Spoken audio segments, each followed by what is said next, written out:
My goal from amateur level, I wanted to be always here at Fight Fit Militia. So I thought to myself, listen here, if I really want to make it very far in this sport, I have to join a good camp now, because back then I used to train by myself. I used to pitch up at the gym. I'm the only professional fighter in the gym, and the rest of the other guys are just not to say anything bad about it, but it was not really professional back then, you know. Like, I would train with the general class, with the people who just come in there to do fitness, who, like, you hit the guy, you cry, and you won't even talk to you for days. You think that you hate him or something, you know. So I decided, listen here, I have to change my camp. And I made a good choice. Then I said to myself, okay, cool, I'm gonna leave Panther and I'm gonna go to Joburg. And first thing I did when I messaged Richie, I was like, Richie, I wanna come to Joburg and I wanna join the team and I want to stay there, but I don't have anyone in Joburg that I know. I would like to come in there to Joburg and live in the gym until I get things sorted. Then he said to me, yeah, no problem, come here, there's people living in the gym as well here. Come here and live in the gym. Then we lived under the cage for like what, let's say 4 or 5 months. Then they built a room behind the gym. Then we moved to that room.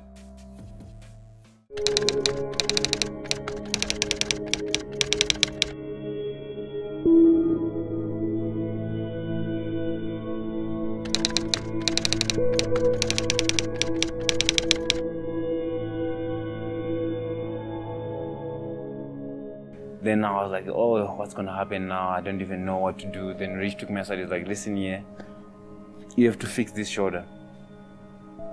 If you don't fix this shoulder, it's gonna be a problem for you to fight. Because how are you going to go through a fight camp? Because the fight camp was now different, you know, like the fight camp back there, it was all softy and stuff like that. The fight camp here, it's more than a fight itself.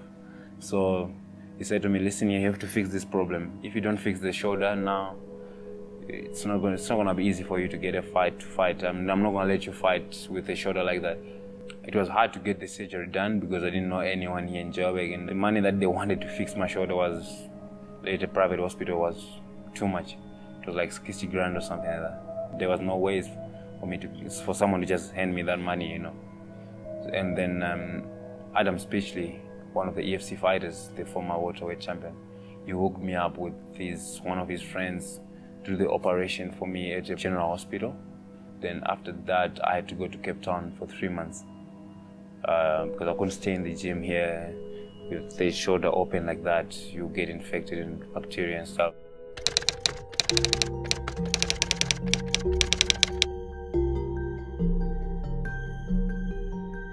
Back in Cape Town, I had nothing there at that point, you know, like my cousin was actually paying for my rent for those 3 months. Let's say basically everyone in my family started saying to me, listen here, you have to choose what you want to do. You can't continue doing this fighting thing because this fighting thing is not doing anything good for you right now.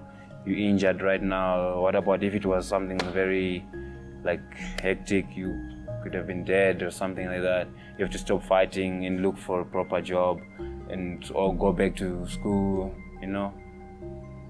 And I tried to look for work because I didn't want to be spoon-fed, you know. I don't like being spoon-fed.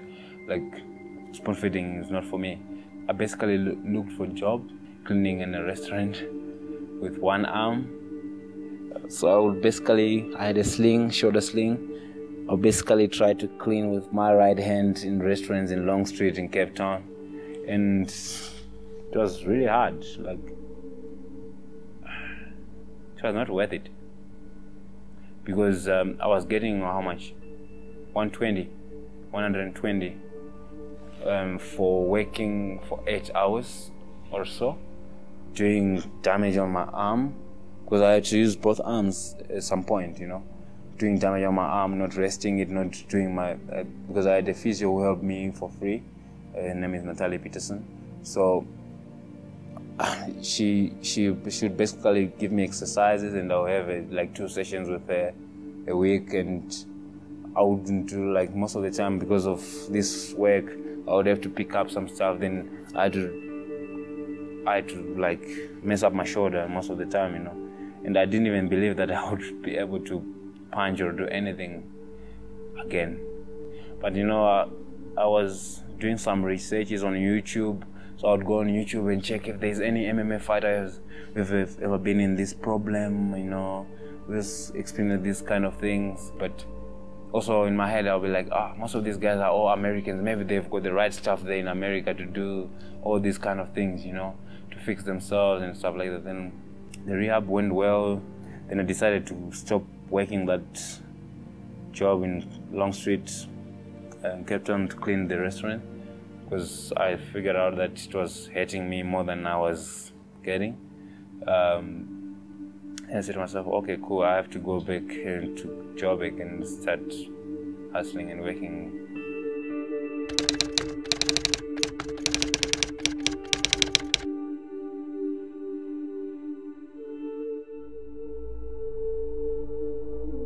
I wanted to come back here and I didn't have money to come back here to Joburg. I was like, well, what am I gonna do? I don't have money to go back to Joburg and all that kind of stuff. Then I messaged the Matt Penner. Then I'm like, listen, bro, can I borrow 1,000 from you so that I can buy a bus ticket to come back here? Then he was like, oh, no problem, I'll give you 1,000 anytime. He gave me the money, booked my bus ticket, came back here, and that was it. Yeah, that guy helped me, yeah. He helped me, like, I don't even know how to thank that guy. I don't even know, like, not only that, just in general, my whole career, like, even when I used to message him just before every fight from my professional record, what must I do? He would tell me what to do, you know. He was not even my coach, but I would ask him, what's up, what must I do, you know, all those kind of things.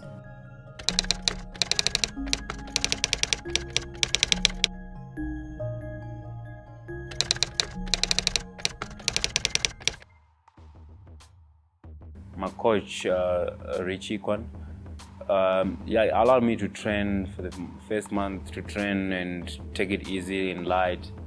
And I had to finish my physio here with Adam Speechley's father, Ivan Speechley.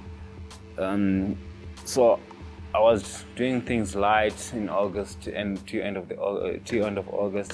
I started basically sparring very hard in end of September, and I had to leave to go get my passport and everything. So actually, when I got back here, Richie told me, listen here, now your arm is sorted. Try to sort out things around you, like sort out your passport, sort out your permits, sort out everything that you have to sort out, you know.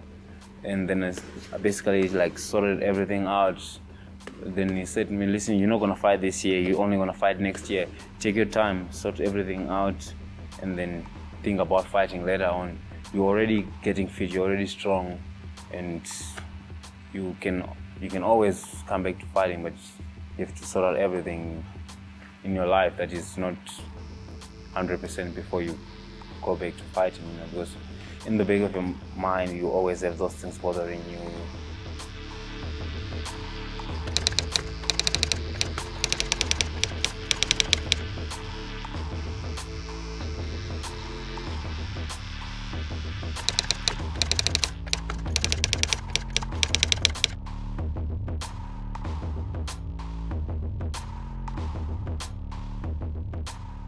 I was hustling every day, working very hard, taking clients, trying to make money, you know, every day trying to make money, every day trying to make money.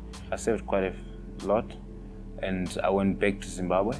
That was in October, and I got my passport, then I came back, applied for my permit, I got my permit and stuff, but that's basically what happened.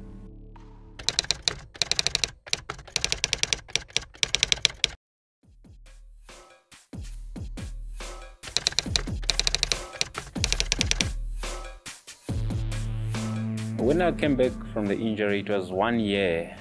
1 year after like a long layoff and stuff. So what happened is it was a tough fight. Like if you look at that fight, people really want to say this, that Chibop was not really a worth opponent for me to get this #1 contendership fight and whatever. But if you look at it, Chibop, he was only like 5 fight winning streak, I think. Then he fought a guy called Wade Groth. Then they had a big fight. It was like a fight of the night, something like that. Yeah, he got caught, then he lost that fight. Then I was the guy next to fight him, you know. Like, it's very dangerous to fight a guy coming off a loss than fighting a guy coming off a win, you know. They're very motivated and they're driven and whatever they can be to try to be dangerous, to try to make a comeback. So I took the fight with Chibob, and I believed that I was gonna beat him, and I did. And I went in there and did what I had to do. It was an emotional fight, like, to come back and try to think about the things that I went through to be where I was at that point and stuff. Like, it was a very emotional fight. Still, and up to today, if I think of all those things, I still get emotional, you know. Like, if I look at these guys that I'm fighting, I do respect that they're athletes like me, but if I look at some of the things that I've been through, you know, I feel like it's just too much for me. Themba makes it 5 straight victories.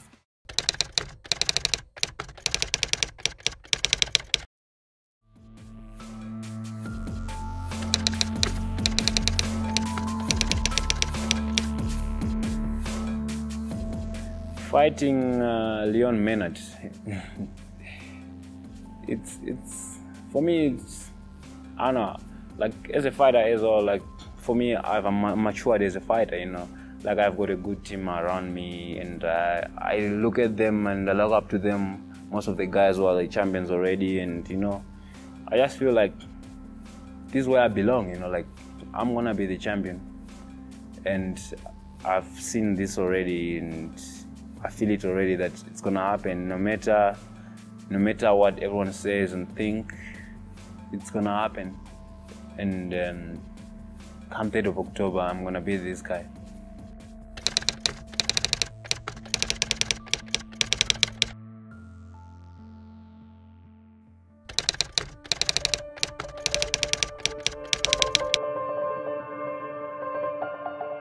The people that think that myself, Themba, that I've got a bad attitude towards my opponent and I'm not a sportsman, I'm this and that, I don't really know what really that means, because listen, at the end of the day, this is a fighting sport where you put your life. If you guys don't know about it, I put my life on the line in there, and meaning life, I don't mean life they wanna breathe. Like, everything that I worked for is around that fight, you know. So if I look at this guy I'm fighting and I look at him and I don't really hate this guy. I don't hate him at all. I don't want him to put me in the same position that I was before, you know. Where is the bridge? If I can jump that bridge and be better, I would rather prefer that. Like, I want to be better, you know, in my life. I want to be better for my family. I want to be better for everyone around me, you know. And this guy is the only thing in front of me that is trying to stop me to be what I want to be in my life, and to put me back to the bad position that I have been in my life, like being broke, having like, I've lost so many things in my life already. So why must I lose to this guy? That's what I hate. I don't want to lose anymore. Like, I feel like I've lost enough in my life. In general, I don't hate the guy. I hate my past. But that past is making me to be the person that I'm gonna be on the fight night, that I'm gonna be after the fight, that I'm gonna be in the future, that I'm gonna be until I say goodbye to the world.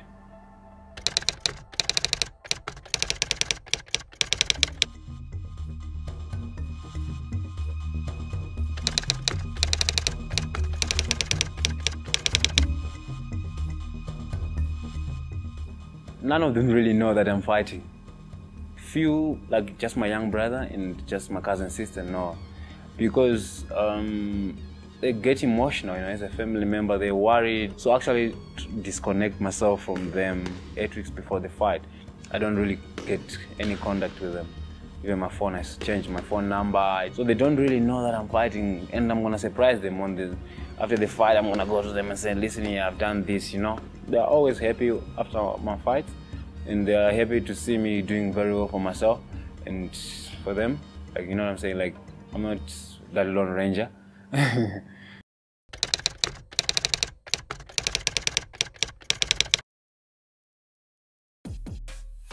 I just want to show everyone that it can be done. Like, odds are just numbers. I'm the heavy underdog, they say. But that doesn't mean that I believe what those people say. And come fight night, that's the day when everything's gonna be like, okay, cool. It's gonna be like a secret present that's just gonna open and say, listen here, it can be done. And come the fight night on the 3rd of October, I'm gonna be the new champion.